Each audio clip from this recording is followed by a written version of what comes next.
మీరు ఎవరికైనా సువార్త చెబితే, సువార్త అనగా శుభవార్త, క్రీస్తును కూర్చున్నటువంటి మాటలు ఎవరితోనైనా చెప్పేటప్పుడు విశ్వాసంతో, శ్రద్ధతో, ప్రేమతో చెప్పండి.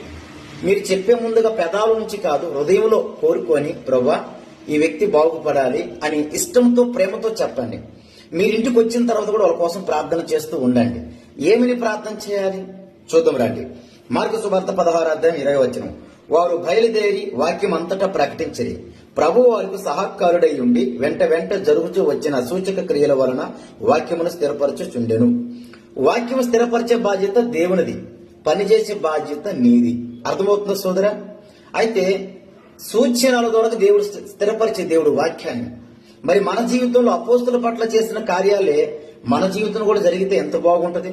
ఆ రోజు వాళ్ళు చేసిన పరిచయం రోజు మనం చేయగలం కదా. మన దేవుణ్ణి మనం ఇంకా ఎక్కువగా మహిమపరచగలం కదా. అలాంటి విశ్వాసముతో మీరు ఇతరులకి సేవా పరిచర్య చేయండి. ఓకేనా? దేవునికి స్తోత్రం. మీ అందరికీ వందనాలు.